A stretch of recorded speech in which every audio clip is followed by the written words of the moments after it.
Salut, c'est Léo de la chaîne TechMaker et aujourd'hui on va parler du jeu top secret que Google a créé. Parce que c'est bien beau de jouer au jeu du dinosaure lorsque vous n'avez pas internet, ou encore aux autres jeux qu'on peut trouver à droite et à gauche, mais celui dont je vais vous parler aujourd'hui, je suis certain que presque personne n'en connaît l'existence. Mais avant de vous parler de ce jeu, est-ce que vous savez ce qu'est un jeu textuel, autrement appelé fiction interactive? Eh bien un jeu textuel est un style vidéoludique assez vieux qui remonte aux années 70, précisément en 1974 avec le jeu Castle suivi par The Colossal Cave en 1976. Dans ce genre de jeu, aucune image, aucun son et juste du simple texte, et à chaque pavé de texte qui nous sera envoyé, des interactions seront possibles et nous seront proposées. Par exemple, avancer dans une direction, ouvrir une porte, utiliser un objet ou encore plein d'autres possibilités. Ici, pas besoin de réactivité ni même d'un talent particulier au jeu vidéo, on est sur de la pure réflexion. Il va donc falloir résoudre des énigmes avec ce qui nous est indiqué, et en général, ce genre de jeu ne fait réellement pas de cadeaux. Surtout ceux de l'époque, les énigmes étaient retors et il était facile de se prendre un game over dans la tête à n'importe quel moment, et donc la sauvegarde était réellement de mise. Surtout que parfois on pouvait avoir déjà perdu la partie à cause d'un mauvais choix fait une heure auparavant et ne pas le savoir avant un certain moment fatidique. Oui, on est très loin des standards actuels du jeu vidéo. Aujourd'hui, il y a une évolution de ce style, notamment avec les visual novels par exemple, qui sont des histoires racontées sur lesquelles vous lisez une aventure. Et vous pouvez parfois interagir avec cette dernière comme le hit interplanétaire qu'a été Doki Doki Literature Club l'année dernière. Alors on est bien plus guidé, le nombre de choix est bien plus limité, mais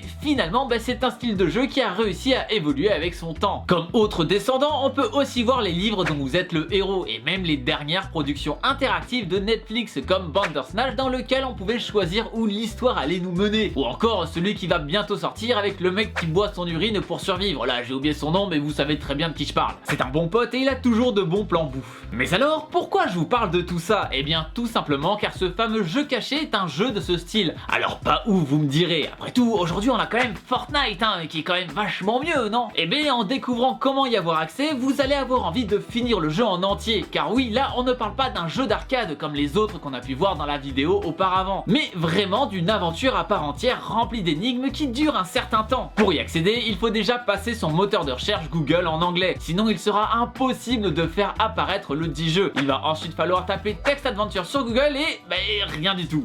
Oui, si c'était si simple, tout le monde le connaîtrait ce petit jeu. Sauf que justement, il va falloir rajouter une commande supplémentaire de hacker de la mort. CTRL plus Maj plus I. Et là, paf, un panneau avec du langage inconnu apparaît. Et à partir de ce dernier, on va pouvoir y accéder. Et là où on a atterri, ce sont les outils de développement de Chrome. Alors stop, petit aparté sur ce à quoi sert cet outil à la base. Certains d'entre vous ont sûrement déjà vu ce panneau qui est accessible sur tous les navigateurs les plus utilisés. Les raccourcis ne sont généralement pas les mêmes, mais bon, vous avez compris. Et désolé pour ceux qui ont un Mac, mais comme toujours avec vous c'est plus compliqué, de votre côté il vous faudra d'abord activer tout ça dans les options avancées du navigateur. Ce panneau est en fait une collection d'outils qui servent à aider les développeurs de sites web. On y trouve par exemple un outil qui nous permet d'explorer la structure de la page et de voir les différentes règles CSS qui s'appliquent à tel ou tel élément. On peut d'ailleurs directement les modifier ou même en ajouter ou en supprimer. On a aussi des outils qui permettent de faire des analyses relativement complètes des performances du site et j'en passe. Mais dans tout ça, l'outil qui nous intéresse le plus aujourd'hui, c'est la console de développement. Cette console permet d'interagir avec le site en JavaScript. D'ailleurs, si on fouille un peu dans les sources du site, on peut facilement trouver le code du jeu en question. Et en effet, c'est bien du JavaScript. D'ailleurs, en fouillant un peu là-dedans, on peut trouver des commandes qui ne sont pas indiquées dans l'intro du jeu. Par exemple, vous pouvez taper Quack et on vous répondra que vous faites des bruits un petit peu bizarres. Les commandes que l'on va taper dans cette console vont donc nous permettre d'interagir avec le jeu, qui nous renverra les informations et instructions sous forme de texte dans cette même console. Bon, et d'accord, ce CTRL Maj I n'est pas le seul raccourci pour y accéder. Vous pouvez aussi appuyer sur la touche F12 et ça fera exactement la même chose. Mais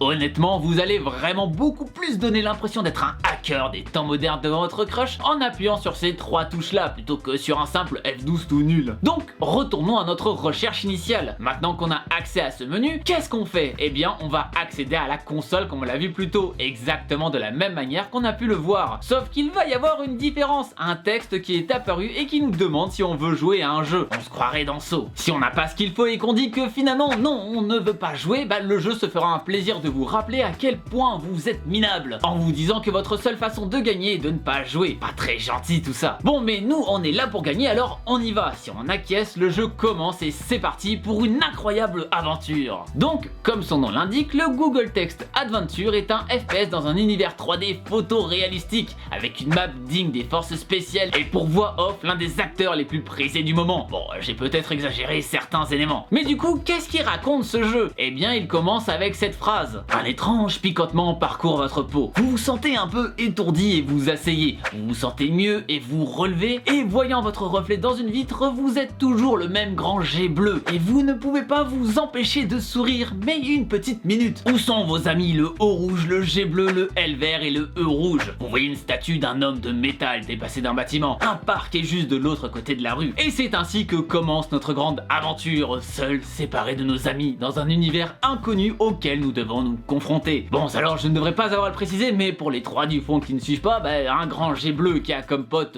deux O, un G, un L et un E, ça devrait vous rappeler quelque chose. Et ouais, tout à fait, un fichier audio ayant mon nom, Léo.ogg, bien joué à vous. L'histoire va donc tourner autour de la recherche de nos fameux compagnons perdus. Alors attention, je vous préviens tout de suite, faites des sauvegardes parce que certains choix peuvent bien vous pourrir la partie. Et n'allez pas penser qu'il faut aller loin dans le jeu pour ça. On est vraiment dans la façon de penser des vieux jeux où n'importe quel prétexte pourra totalement détruire votre partie. Par exemple, dès le deuxième déplacement, quand des paumés viennent vous demander de l'aide et que vous avez le choix de les aider en leur montrant votre carte, vous avez intérêt à être gentil avec eux et à les aider. Certes, ces malotrus vont se barrer avec votre carte sans même vous dire merci, mais vous pourrez dormir tranquille grâce à votre bonne action. Ah là là, y a pas à dire, ça booste le karma ce genre de jeu. Ah, et au fait, y a pas de sauvegarde, et pour la carte, désolé pour le faux tips, mais on peut pas dire non. Bon, en vrai, j'abuse un peu, il n'y a pas vraiment de piège trop punitif dans ce jeu-là. Par contre, il va falloir être attentif, car comme dans tous les jeux de ce style, le but est d'explorer et on se retrouve souvent face à des problèmes qu'il faut résoudre. Mais ça arrive aussi bien souvent qu'on rencontre la solution avant de trouver le problème. Il faut donc anticiper, ramasser les éléments utiles même si on ne sait pas à quoi ils pourraient servir, et surtout faire preuve d'imagination. Car il faut le dire, certaines